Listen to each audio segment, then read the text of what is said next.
शुभप्रभात, शुभ सकाळ, good morning जी सर्वांना जे हवं ते मिळेल. तर मी शॉर्ट व्हिडिओ टाकला आहे कालच्या रुटीनचा. बट कालचा इतका दिवस माझा बिझी होता ना, पूर्ण दिवस काही ना काही कामातच गेला.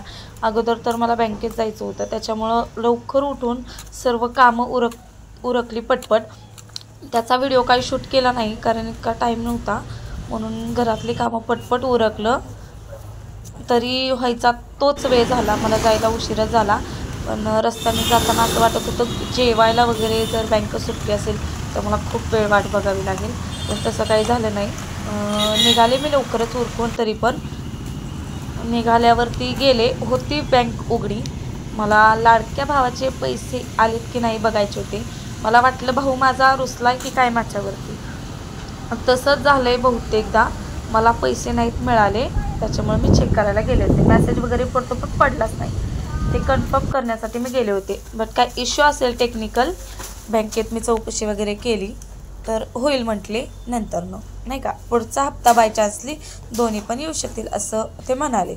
बघूयात आता नेक्स्ट मंथला मी चेक करेल परत. आणि मिळाले की नाही मिळाले, दोन्ही मिळाले की एकच मिळाले, हा पण व्हिडिओ मी तुमच्यासोबत शेअर करेल.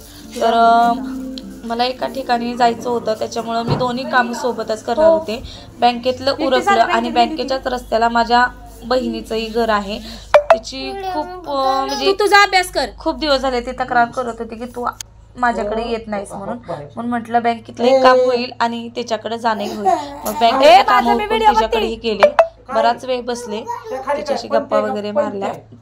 आम्ही दोघी एकाच गावात राहतो, पण सहसा जास्त भेटणं वगैरे होत नाही. अयो मी याला मारेल बरं का, मी व्हिडिओ काढला माझ्या नाही तर. मुलांमुळे मला जाणं होत नाही आणि त्याच्याही घरातल्या डेली रुटीनमुळं तिला येणं होत नाही. अशी आमच्या दोघींची एकमेकांना हीच कंप्लेंट असते की तू माझ्याकडे येत नाही आणि ती म्हणते तू माझ्याकडे येत नाही.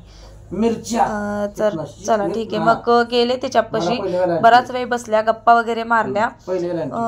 तिनं गावात नेलं होतं बांगड्या भरण्यासाठी, की म्हटली नाही का नवरात्र चालू आहे, मला भरायच्या तुला बांगड्या. गेल्यावरती नाही, मी तशीच रिटर्न आले. तिथंही व्हिडिओ शूट केला नाही कारण व्हिडिओ दिसतो त्याच्यामुळे व्हिडिओ शूट केला नाही. मग तिलाही सोडलं तिच्या घरी आणि मग मी घरी आले. घरी आल्यावर अजून थोडी भूक होती, सगळ्यांबरोबर जेवायला घेतलं. त्यांचंही काम लवकर उरकलं होतं. मग मी डायरेक्टली मला तिथंच घ्यायला आले. मला फोन करून आधीच सांगितलं होतं की मग आपण दोघंही सोबत. माझा गेला, नंतर ह्यांचंही काम उरकलं लवकर, मग तेही आले. तिलाही सोडलं त्याच्या घरी, मग घरी आलो. घरी आल्यानंतर फराळ वगैरे केलं, करून गेलो होतं म्हणजे फराळाचाच. मग तो डबा तसाच राहिला होता, रिटर्न तो डबा तसाच घरी आला. मग घरी आल्यावरती सगळ्यांनी मिळून आम्ही फराळ वगैरे केलं आणि जरा वेळ. मुलाची सकाळची शाळा असते, त्याच्यामुळे त्याची झोप काही पूर्ण होत नाही, त्याच्यामुळे त्याला दुपारचं मी झोपवत, त्यालाही झोपवलं जरा. आणि 4-5 वाजता उठले, फ्रेश वगैरे झाले. त्याच्यात तर भरपूर टाइम गेला, सगळे आवरावर कर झाला, दिवाबत्ती वगैरे करून घेतली. ह्या सगळ्याचा काही मी व्हिडिओ शूट केला नाही, डायरेक्टली संध्याकाळचाच केलेला आहे मी. पोरगी बघून ये ना, तिला चहा पीत त्या दूध पण देणार आहे, भाजी वगैरे आणण्यासाठी. आणि उपवासाचं म्हणजे भरपूर आहेत, पण नाही करत ना आपण. हेच पदार्थ मोजके तर असतात, मग त्याच्यासाठी त्यांनी मार्केटवरनं सामान घेऊन आले. मग त्यांना बसवलं त्याच्यापाशी अभ्यास घेण्यासाठी आणि मी स्वयंपाकाचं बघायला घेतलं. पूर्ण अभ्यास झाला. मग मुलांची मध्ये मध्ये लुडबुड चालली. खूप म्हणजे असं बघण्याची आवड निर्माण होते की तू वगैरे करणार नव्हते. भाजी घेऊन आले, पण ते म्हटले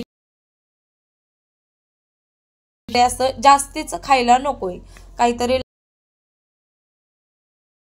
अगोदरच बाजार भरताना रताळे भरले होते, मग म्हटलं नाही का रताळेच उकडत घालूयात. तर काही भूक नव्हतीच, मी फराळच करणार नव्हते, त्याच्यामुळे ह्या तिघांपुरताच रताळ आणि दूध हे तिघां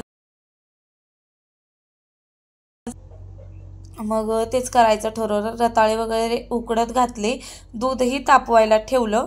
दोन्ही गरम झाल्यावरती रताळे सोलून वगैरे घेतले. स्वीटच लागणार होतं आणि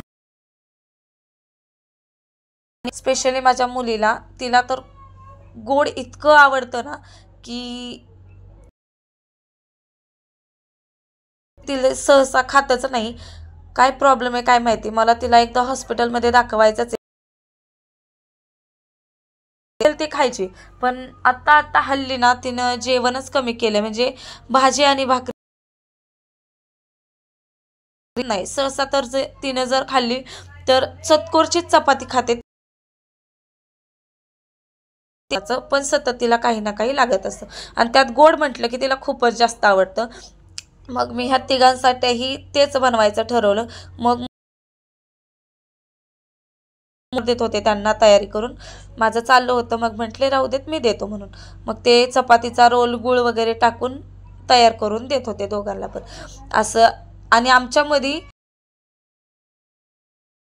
त्यांना खूपच मध्ये मध्ये करायला आवडतं. आणि जेव्हा स्वयंपाक चालू असेल ना तेव्हाच खूप भूक लागलेली असते, आणि स्वयंपाक झालेला असेल किंवा शिल्लक असेल तेव्हा कितीही त्यांना खा म्हटलं ना अजिबात खाणार नाहीत. असे सतवतच असतात मुलं. कारण जेव्हा स्वयंपाकाच्या टायमाला खूप गडबड करतात आणि त्यातमध्ये जर अभ्यासाला बसवलं असेल तर माझ्या मुलाला लगेचच भूक लागलेली असते. येऊन सारखा ओरडत राहतो, मम्मी भूक लागली, मम्मी भूक लागली, असं त्याचं चालूच असतं. तर असा गेला माझा कालचा दिवस. व्हिडिओ आवडल्यास लाईक करा, चॅनलला सबस्क्राईब करा.